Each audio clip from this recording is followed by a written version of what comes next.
হেই everyone, আমি টিনা এসে গেছি একটা ছোট্ট মিনি ব্লগ নিয়ে।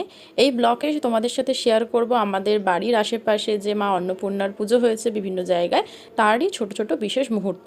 আর তোমাদের সাথে শেয়ার করে নেব মা অন্নপূর্ণার মাহাত্ম্যের একটি কাহিনী। তো চলো শুরু করা যাক। পৌরাণিক কাহিনী অনুসারে একবার ভগবান শিব ও দেবী পার্বতীর মধ্যে এক গভীর বিতর্ক শুরু হয়। মহাদেব বললেন, এই পৃথিবীতে এবং জগতে যা কিছু আছে সবই আসলে মায়া, এমনকি আমরা যে খাবার খাই সেটাও নাকি মায়া। কিন্তু দেবী পার্বতী জানতেন এই নশ্বর দেহ ধরে রাখতে গেলে অন্নের গুরুত্ব অপরিসীম। মহাদেবের এই কথা শুনে দেবী পার্বতী কিছুটা ক্ষুব্ধ হন এবং জগৎকে এক শিক্ষা দিতে তিনি হঠাৎই অদৃশ্য হয়ে যান। মা অদৃশ্য হওয়ার সাথে সাথেই প্রকৃতি তার সজীবতা হারালো।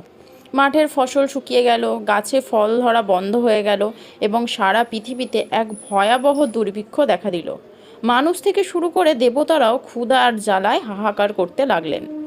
তখন মহাদেবও বুঝতে পারলেন যে এ জগতের পরিচালনার জন্য এবং প্রাণ ধারণের জন্য অন্য কোনোভাবেই মায়া হতে পারে না। ভক্তদের এই কষ্ট সইতে না পেরে দেবী পরম মমতায় কাশীতে আবির্ভূত হলেন মা অন্নপূর্ণা রূপে।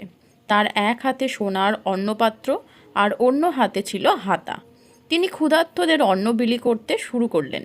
মায়ের দয়ার কথা শুনে স্বয়ং মহাদেবও এক সাধারণ ভিক্ষুক বেশে কাশীতে গিয়ে উপস্থিত হলেন।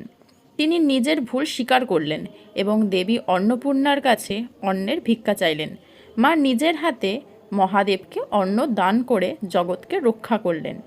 তাই আজও বিশ্বাস করা হয় মা অন্নপূর্ণার আশীর্বাদে কাশীতে কেউ কোনো দিন অভুক্ত থাকে না।